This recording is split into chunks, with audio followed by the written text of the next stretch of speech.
बांग्लादेश के ग्रामीण इलाकों में लंबे समय से पड़े सूखे और पानी की कमी के कारण जमीन के नीचे का पानी ही लोगों के लिए सबसे बड़ा सहारा बन चुका है। गर्मी बढ़ते ही नए पानी के कुएं खोदने की मांग भी तेज हो गई है।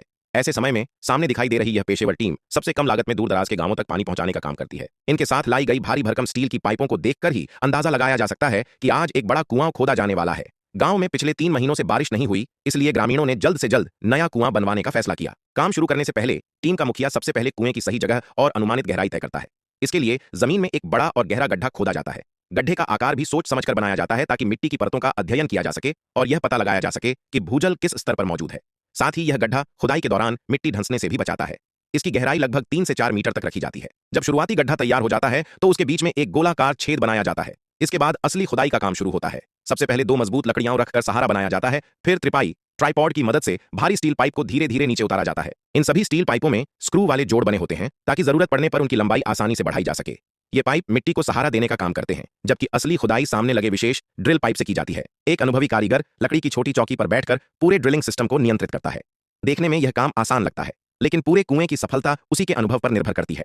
मिट्टी की परतों के अनुसार वह ड्रिल की गति और दबाव को लगातार बदलता रहता है ताकि खुदाई बिना किसी रुकावट के चलती रहे। जैसे जैसे ड्रिल नीचे जाती है, जरूरत के अनुसार नई नई पाइपें जोड़ दी जाती हैं और गहराई बढ़ती जाती है। कुछ समय बाद बाहर निकलने वाली मिट्टी पहले की तुलना में अधिक गीली और मुलायम दिखाई देने लगती है। इससे पता चलता है कि भूजल अब काफी पास है, लेकिन इसी समय मिट्टी धंसने का खतरा भी बढ़ जाता है। इसलिए कारीगर खुदी हुई मिट्टी को बोरियों में भरकर रेत की बोरियां तैयार करते हैं। इन्हें गड्ढे के अंदर सहारे के रूप में लगाया जाता है ताकि मिट्टी अपनी जगह पर बनी रहे। आखिरकार जब आखिरी पाइप के साथ गीली मिट्टी बाहर निकलती है तो सभी सहारे हटाए जाते हैं।